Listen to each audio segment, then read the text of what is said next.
One to secure the bag.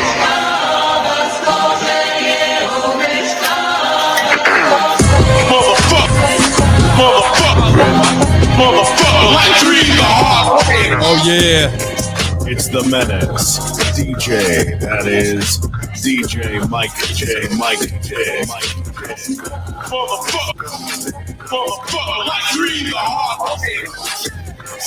Let's go get some money for their plan. I told them take this plan. Check. We back, y'all. 3 the hard way. In the building, got another juicy topic for you. All right, what's up, man? 3 the hard way in the building. My name is John Beck. I'm DJ Mike Tick, and we got a guest in the building. Go by the name of Mojo. Mojo, old school, Mojo, OG. old school. Okay. Bruce not with us today. He's gonna be back Thursday. Feeling a little bit under the weather, so we still with him. You know, we're gonna send our prayers home to him. Let him get well. You know how we do it. It's 3 the hard way. You already know what it is. So what's going on, Mike Tick? How's everything going, man? You know, everything good, man. Chilling, loving the love, man, for the cast. You know what I'm saying? Like I say, tell a friend, let a friend. You already know what it is. You fuck with me, I fuck with you, y'all. You know how we get down. We gonna talk today. Everybody tune in. Let me know.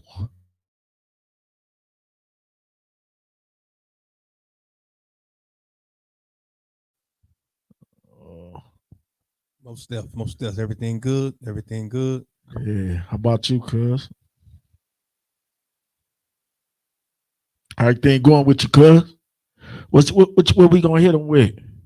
Man, you know, we can talk about a lot of things, man, today. I think we're just gonna freestyle a little bit, man, but I do want to touch on a few subjects, man, that's been heavy on my mind, you know, especially, you know, with us. It's Martin Luther King Day, right? All right. You know, Martin Luther King Day. You know, I want to talk about, man, you know, incarcerated man's coming home after prison. You know, what do their future hold? I think that's a viable subject. That's a subject we need to touch on, man. What our black men coming home after prison, what that be like? What that be like for a lot of those individuals? What you think? That's interesting. That's an interesting point right there. What I think, you know, being one of the black men who never took that ride, I think, you know, a lot of them come out. I hate to say this, but for the most, I'm gonna say 60, 70% of them get out. They get out pretty much in the right direction. You know what I'm saying? Getting out here trying to get shit together, hustling. And hustling is getting that money, doing what you got to do. Not it ain't only one way. Man, hold up, man. Did I hear you say, man, you ain't never took that ride, man? Man, this the ride I took. I had 2 days driving without license. I had 7 days, some other shit. I ain't never did no bid. Man, you know what? That's some powerful stuff, man. You know what I'm saying? Because you know, I look up to you, man. You know, I done saw you you know, been out here, but I never knew like your disposition. I never knew what you've been through. But just assumingly, every black man, most black men that I encountered, you know, I'm assumingly they didn't took that ride. You know, they can see it, you know, you can see it in their walk, their demeanor, they talk, you know, saying the guys they hang with. And so it's funny, you know, sitting here, you say, man, you ain't never took that ride.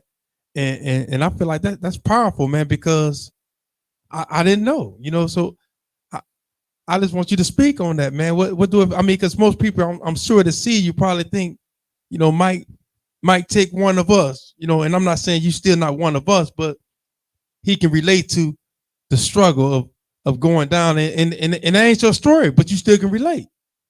What that be like, man?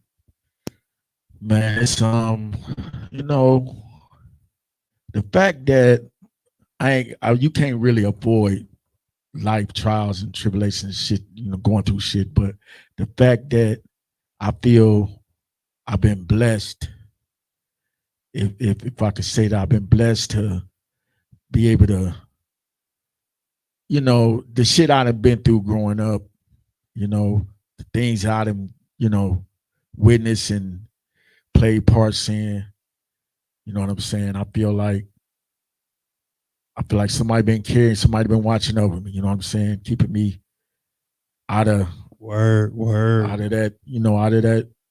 Cause I ain't gonna lie, I'm surrounded, you know what I'm saying? I really don't know nobody that I could say that about. Family, friends, associates. I don't really know nobody I could say never took that ride. You know what I'm saying? But like I was saying, earlier, I feel like I said, the people I met and shout out, they come out strong to me. You know what I'm saying? I met a lot of people, that did that, come out strong and, with a whole different outlook on shit. And, you know what I'm saying? Feel it, man. I feel it. You know, it's I think Bruce, Bruce, which is another member of, Three the Hard Way, haven't took that ride neither, man. And so when you speak on, or when we came up with the name Three the Hard Way, it wasn't it's not a representation of being incarcerated or not being incarcerated. It's just our lifestyle of how we were brought up, the things that we experienced, what we went through. And so it's just, I just never really thought about it until now that, I can be in the company of another brother that ain't never went down that road. But that's sad that I have to think like that. It's sad that I have to think that all men of color or brothers that look just like me been down that road. And I think that is that's how we all see each other. We see each other in the light of, saying he done been in that cell, he done had to, fight, he done had to shank, he done been in those wars, and it's like that don't define us. That don't define a man. That don't define us, man. And it's a privilege. It's a privilege not to have been put behind those bars, man, because a lot of us were stripped. We were stripped from society. And then to have to come back to society and gain that that familiarity back to the world, it ain't easy. It's not easy. And I'm sure you got brothers, saying that have been in and out. You know what I'm saying? You got brothers, right, that been in prison. You got how many brothers you got, Mike? Shit, I'm gonna say my brothers. You know what? My one brother, I got one brother who never been in there neither though. But most of my brothers, they didn't did bids, been in and out of there and shit, and came out, focused. I just want to say, I don't want to pronounce your name wrong. Monica, it ain't Monica, Manya Hall. Kudos, thanks. She said everything you go through and get through makes you stronger, builds character. That's a fact. That's true. Yeah. That's definitely true. But I'm gonna speak to prison, man. I'm someone that was incarcerated for a number of years. I'm the cat that was in and out from the age of 13 all the way up into 38. So I know that story all too well. And I became like a product of my environment. I was just in and out, you know what I'm saying? And that was just what was expected of me. I don't even think, people expected me to succeed or to be the man that I am today. And I don't even think that I'll be the man that I am today had I not been through what I've been through. At least on this last journey of mine, when I got incarcerated for 15 years. But the return coming back home to society was different. It was different in many ways because I had to transform my way of thinking. And it wasn't easy. People that looked at me thought that I was normal, and they didn't understand that I really wasn't normal. I was looking in the refrigerator happy as hell. See milk, be able to drink out the milk bottle, drink out the water bottle, throw bologna on the stove, you know what I'm saying? And that's every day to people. That's every day. But they ain't understand. I'm happy. You know what I'm saying? I'm happy to breathe the air that I was given. And so when opportunity came to me, it came to me different. And I think that what made me who I am today, because I was stripped. I was stripped of so much, that so many opportunities that people walk by every single day. And I think, a lot of men coming home from prison,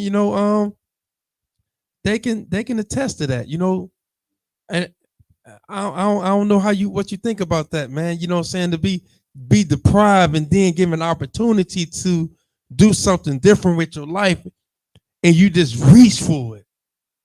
I mean, not every one man I can speak to come out and do that, because a lot of us fail.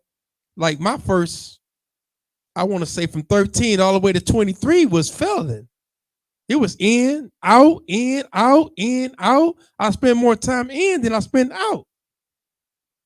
So when do you think, at what point, you say 13 to 23, at what point did you say, like, damn, I'm doing this ain't how this shit need to be going. I need to find a different direction. Like it had I'm sure it was in, somewhere in a sit down or something, or the relaxing or something. Man, I can tell you this, man. That street life, the prison life, it's a mental health thing. We are sick. People don't want to talk about the truth of just being sick. We're thinking that you can continue to do the same thing and get a different result, and be sick. But somehow during the journey, I found God. He found me. That's all I can say, is that somehow during the journey, man, God was relevant in my life enough to say, this is what I have for you, son. And I was able to embrace it. But I can tell you, man, when I came home, it wasn't all thinking right. It wasn't all thinking right. Many people see me today and think, oh, Johnny had his head together. He came home strong. Now, I did learn a lot doing the bid. But when I came home, I still had that same mentality, man, that I could try to get away with this shit again. That's what I'm talking about right there. Like, I feel like a lot of people that go in come out, to me, I feel like I say, it's some good 70, then you got those who I feel like still stuck. Like, it's like, how many times do it happen? Like I say you get 3 years, 2-3 years, you come out, you say, okay, fuck that, they call me or whatever, but I figured out, I know how to do it. Okay, you get out, you do that, and you do, 10 years? At what point do you say, wait a minute? Because I see people going in and coming out, and they still there, like, shit, well in their 40s. I'm gonna tell you, man, what saved, when a man come home from prison, you want to ask some certain questions. You want to know, do you got a GED? And as small as that might be, it's big. It's big because I went in, I'll tell you, man, when I went in, Mike, I had a 9th grade education. A 9th grade education. And to spend 15 years in prison as often as many men do, or even 10 or even 5, and you come home and you still in the same mental state that you was going in. I'll take my camera. Right?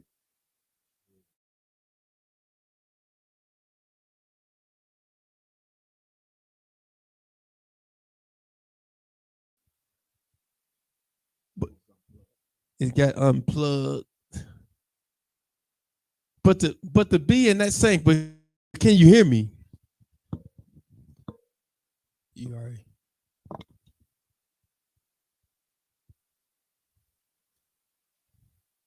Check 1, check 2. Can you hear me, Mike? Check it.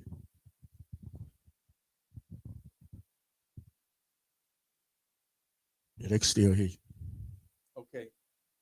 If y'all can still hear me, then I'm gonna still speak. You know, so I might have to cross over, man, and come to that. You know, come to the that other room. You know, that upper room. But man, to be in that same mental state, as I was saying, is that I had a 9th grade education. To do that much time for any man and come home and not even have a GED, you know that he wasted a whole lot of time doing nothing. And so when I see dudes that come home, man, the first thing that I ask them, man, is, man, you know, do you got a GED? And what did you learn while you was in there? And I don't want to hear the rap that they was rapping to these women about, because I can tell you one thing, woman, but we don't